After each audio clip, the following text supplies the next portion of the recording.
ini udah muncul belum di situ? Ada. Ini kan. Mantap. Udah nggak perlu diatur lagi tuh. Udah beres. Udah. Oke. Dulu ya, sini tanya mau ikut Assalamualaikum warahmatullahi wabarakatuh, Nak. Assalamualaikum warahmatullahi wabarakatuh. Afwan ya, tadi ada kesalahan teknis. Sudah, Nak, kita mulai pembelajaran kita. Bismillahirrahmanirrahim. Kita mulai pembelajaran kita hari ini, insyaallah. Pembelajaran kita hari ini adalah melanjutkan pembelajaran kita 2 minggu yang lalu. Karena 2 minggu yang lalu kita tidak belajar ya. Jadi kita insyaallah akan belajar tentang pembelajaran hari ini. Oke? Nah, minggu lalu kita sudah mempelajari kan tentang proses sintesis protein. Proses sintesis protein itu ada 2. Yang pertama adalah transkripsi, yang kedua adalah translasi. Ya kan? Oke, coba satu orang anaknya Ustazah, coba sebutkan Nak tahap-tahapan proses transkripsi. Ada 3 tahap kan? Coba satu orang. Ayo, masih ingat nggak? Ayo, tahapan transkripsi. Ada 3 tahapan. Ayo silakan Nak.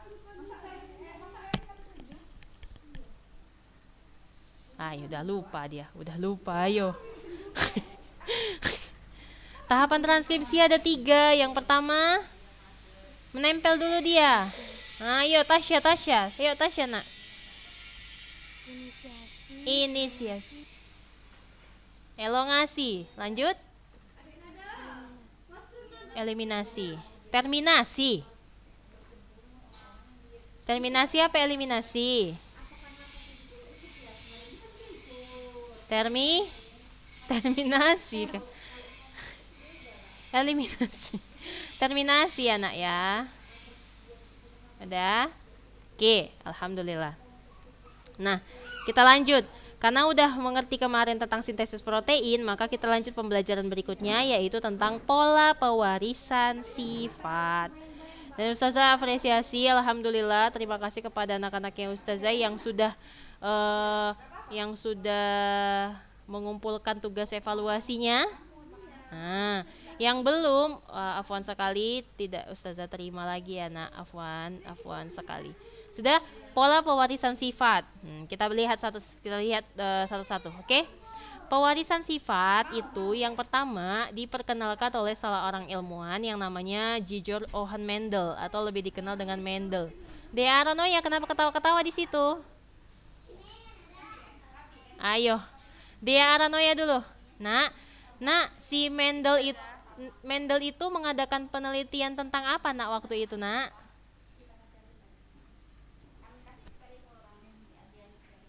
Ayo. Genetika. Iya, genetika. Pewarisan sifat.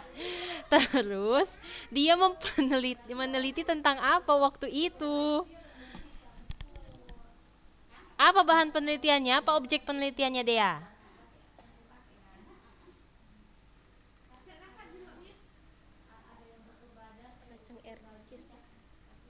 Siapa itu? Dea-nya Ustazah tanya. Apa Dea? Masa mau masuk ke dokteran gak tahu penelitian Mendel? Dea? Ayo Dea. Oh, itulah. Jangan ketawa-ketawa di situ ya. Dengarkan Ustazahnya. Udah Nak? Kita lanjut. Pertama kali diperkenalkan pola pewarisan sifat itu Nak oleh salah satu ilmuwan yang namanya Mendel, lebih dikenal dengan nama Mendel. Nanti ada keluar hukum namanya hukum Mendel 1 dan hukum Mendel 2. Nah, objek penelitiannya apa Ustazah? Nah, Bapak Mendel ini dia mengadakan penelitian tentang bagaimana pewarisan sifat.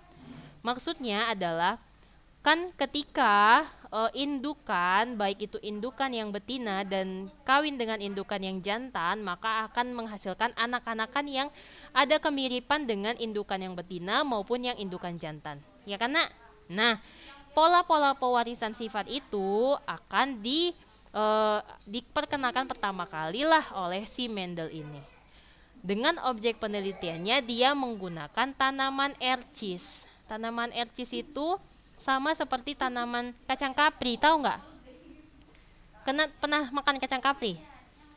Nah, dia seperti tanaman itu, nak. Cuman kacang ercis ini dia ada yang bijinya bulat, kemudian ada yang bijinya kisut. Nah, nanti kita akan pelajari lagi. Itu pertama kali diperkenalkan oleh si Mendel ini. Makanya nanti ada hukum namanya hukum Mendel 1 dan hukum Mendel 2. Udah? Kemudian dia juga pada Bapak Mendel ini dia menyampaikan hasil penelitiannya. Nah, hasil penelitiannya adalah bahwasanya ia menemukan hanya satu ciri dari pasangan yang kawin itu menjadi sifat yang tampak atau gen dominan. Ada gen dominan, ada gen resesif. Jadi begini, kalau indukan jantan dan indukan betina melakukan persilangan atau melakukan perkawinan, maka ada nanti namanya gen yang dominan. Atau maksudnya dominan mirip si ibunya, dominan mirip si ayahnya, atau tidak mirip ke si ibunya, atau tidak mirip ke si ayahnya. Itu yang disebut dengan sifat dominan dan sifat resesif. Kalau dominan itu dia tampak, lebih banyak nampak. Kalau resesif itu lebih banyak tersembunyi. Sudah? Dea kenapa di situ ketawa-ketawa aja Dea Aranoya? Ayo, fokus ya nak, fokus ya. Karena salah satu adab kita mempelajari ilmu adalah menghargai orang yang memberikan ilmu. Ya nak ya? Ayo, udah kelas 12. Sudah? Oke, oleh sebab itulah nak, ketika si Mendel itu melakukan penelitian, maka Bapak Mendel itu dinobatkanlah sebagai Bapak Genetika karena mengeluarkan hukum tadi, hukum Mendel 1 dan hukum Mendel 2. Untuk percobaannya Ustazah nggak akan jelaskan, kamu bisa cari sendiri, bisa baca karena udah jelas di sini. Nah, begini nak. Konsepnya oleh penelitiannya si Mendel ini adalah, nampak di sini, dia kan mengamati tanaman ercis, ya kan? Dia mengamati tanaman ercis. Nah, tanaman ercis yang dia amati itu, nak, ada macam-macam bentuknya, ada bervariasi bentuknya. Kita lihat bentuk bijinya. Ada yang bulat, ada yang kisut. Nampak? Yang bulat itu, nak, disebut dengan dominan, yang kisut disebut dengan resesif. Paham? Dah. Kemudian diamati lagi warna bijinya, nak. Ada yang kuning, ada yang hijau. Yang kuning itu sifatnya dominan, yang hijau itu sifatnya resesif. Kemudian dia amatin lagi warna bunganya, ada yang bunga warna ungu, ada yang bunga warna putih. Kan? Nah, kemudian warna tunasnya. Tunasnya ada yang berwarna ungu, ada yang berwarna hijau. Warna kulit bijinya juga macam-macam, ada warna ungu abu-abu, ada warna putih. Kemudian bentuk buah dan warna buah. Bentuk buahnya ada yang halus, ada yang bergelombang. Kalau halus dia berarti bijinya kisut, kalau bergelombang bijinya bulat-bulat. Nampak? Nah, kemudian warna buahnya ada yang warna hijau dan ada yang warna kuning. Posisi bunganya juga begitu, panjang batangnya juga begitu. Ada yang batang tinggi, ada yang batang pendek. Kalau batang tinggi berarti dia memiliki sifat yang dominan atau lebih tampak atau lebih banyak. Sedangkan yang pendek berarti sifatnya adalah resesif atau lemah. Sudah? Nampak, nak? Nah, kemudian ketika dia melakukan penelitian tentang tanaman ercis ini, maka dia buatlah hukum. Hukum yang pertama adalah hukum Mendel 1, hukum yang kedua adalah hukum Mendel 2. Kita lihat masing-masing hukum Mendel 1. Pada salah satu percobaannya, Mendel menyilangkan tanaman ercis dan tanaman ercis biji kuning dengan tanaman ercis dari biji yang hijau. Kedua biji tanaman itu merupakan galur murni. Maksud galur murni di sini, nak, adalah dia didapatkan dari individu dengan sifat asli dan murni, bukan hasil persilangan. Original dia, galur murni. Sudah, galur murni itu didapat dengan mengawinkan individu yang sama, kemudian akan menghasilkan keturunan yang sama juga. Sudah? Nah, yang perlu dicatat di sini, yang perlu kamu ingat, boleh dihafal juga, tanaman galur murni itu nak disebut dengan singkatan P. P1, P2 gitu. P itu kepanjangan dari parental atau induk. Kecepatan Ustazah enggak kan? Sudah? Tanaman galur murni itu disebut dengan P1 atau parental atau indukan yang pertama. P1, indukan yang pertama atau parental 1. Sudah? Keturunannya ketika P1 dikawinkan dengan P1, maka keturunannya itu disebut dengan F1. F1 kepanjangan dari filial atau generasi pertama. Sudah? Nah, semua F1 itu pasti sama dengan P1 atau biji kuning. Sudah? Nah, kita lihat di sini. Nah, ini dia. Hukum Mendel 1.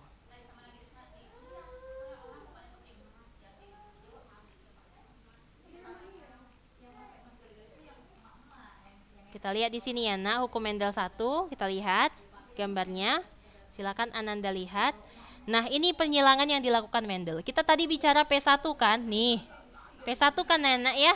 P1 kepanjangan dari parental 1. Iya kan? Nampak atau kurang besar? Nampak enggak? Nampak ya? Nah, P1 ini parental 1 atau indukan pertama. Berarti sifatnya galur murni ya? Galur murni itu tadi apa? Bukan hasil persalingan atau individu yang didapat bukan dari hasil persalingan atau indukan original murni. Memang begitu sifatnya dari dia lahir. Sudah? Galur murni.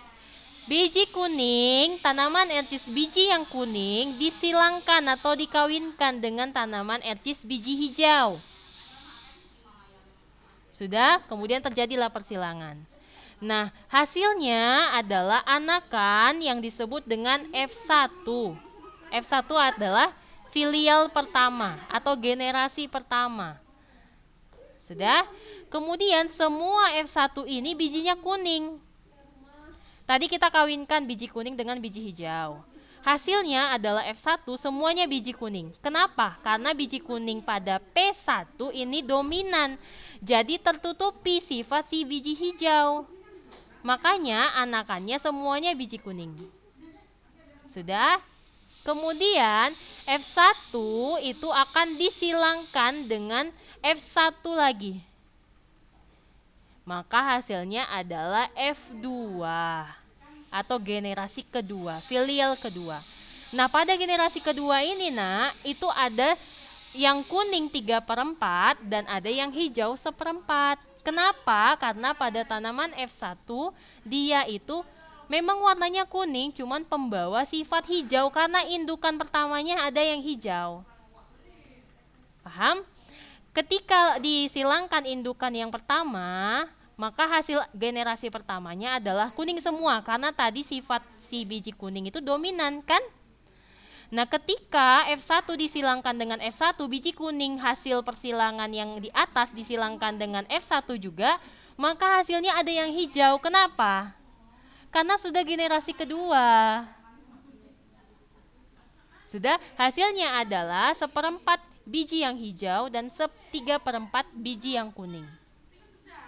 Sudah, kita lihat hukum Mendel 1. Ini dia hukum Mendel 1. Biji kuning itu disilangkan dengan Y besar, Y besar. Sudah, kalau kamu mau nulis di buku itu nggak usah digambar ya, gambar bijinya, bisa disingkat atau bisa diistilahkan dengan huruf besar, huruf kecil.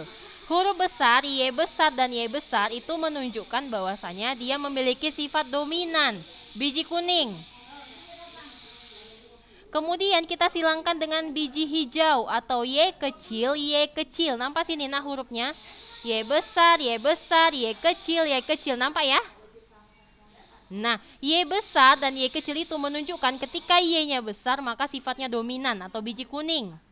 Nah, ketika Y-nya kecil, dia sifatnya biji hijau atau sifat resesif.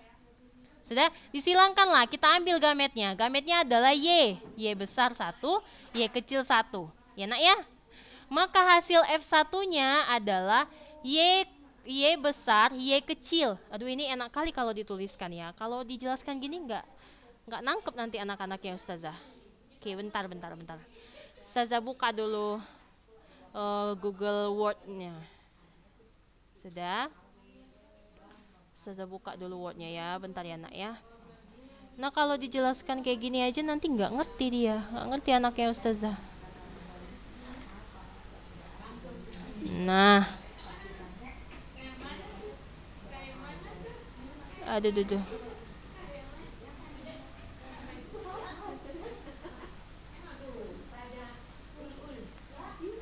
Oke, nampak nggak di situ nak dokumennya?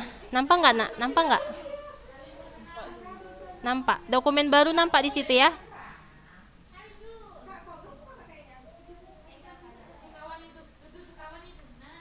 Oke. Pokoknya yang perlu Ananda ingat nah, yang pertama ketika mempelajari pola sifat ini, pola perubahan sifat itu adalah sifat tadi nak. Ingat itu, ada yang dominan, ada yang resesif. Ketika kamu ketemu huruf besar semua berarti dia dominan. Ketika kamu ketemu huruf kecil, berarti dia resesif. Yuk, kita mulai. P1, ya kan? Ya. Ustazah silangkan dengan mana sini tanda silang? Gini aja. Ya kan? Nampak nggak? Nampak nggak? Kecil ya?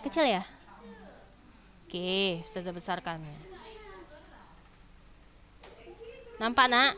P1 Ustazah silangkan dengan P1. Ya kan? P1 ini biji bulat. Ini konsepnya dulu ya, P1 Ustazah silangkan dengan P1. Ya? Hasilnya adalah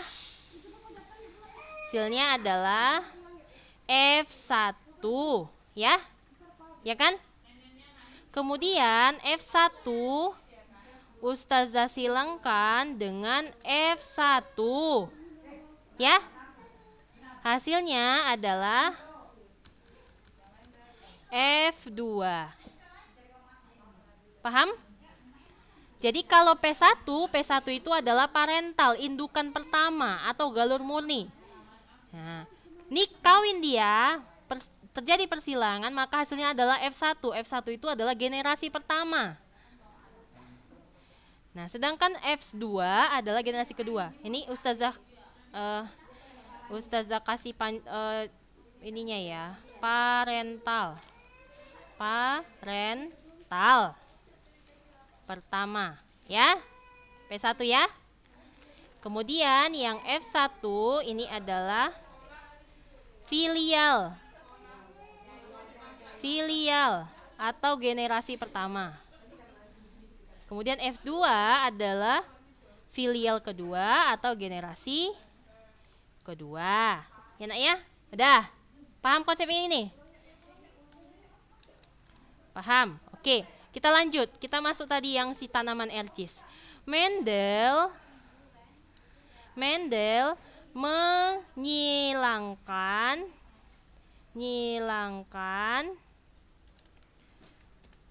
dua variasi tanaman ercis.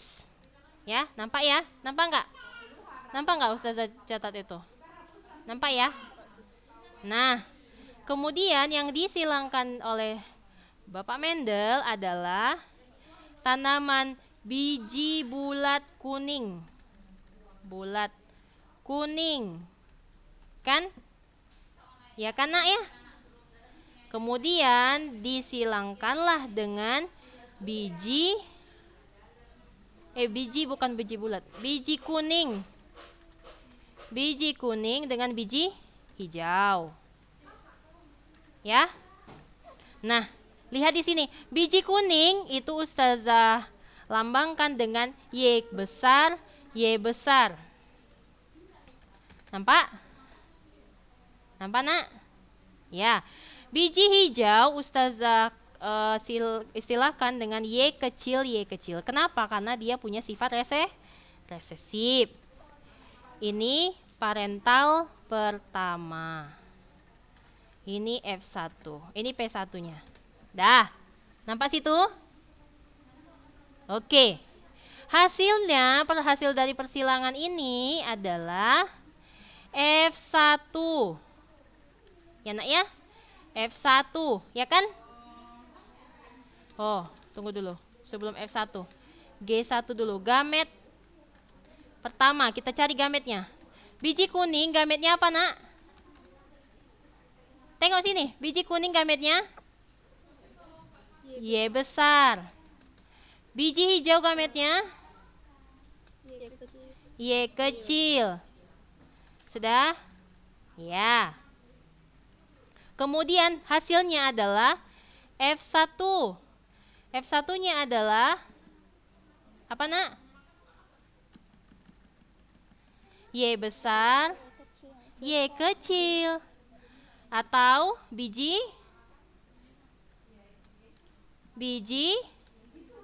kuning. Kenapa biji kuning? Kenapa biji kuning? Karena dominan sifatnya. Berarti sifat si Y kecil tertutupi ya. Hasilnya semua 100% biji kuning. Oke, nampak? Oke, lanjut. Ustazah mau silangkan F1 dengan F1-nya. F1 dengan F1 Ustazah silangkan. Maka P2 adalah F1 dengan F1-nya. Berarti biji kuning yang gametnya adalah Y besar Y kecil. Ustazah silangkan dengan biji kuning juga. Karena sesamanya kan tadi ya. Ya nak ya? Y besar, Y kecil. Udah? Itu P2-nya. Lanjut. Berarti ambil gametnya nak. Gametnya apa? Gametnya apa nak? Ada berapa gametnya? Ada 4. Ayo, apa gametnya? Y besar. Y besar. Kemudian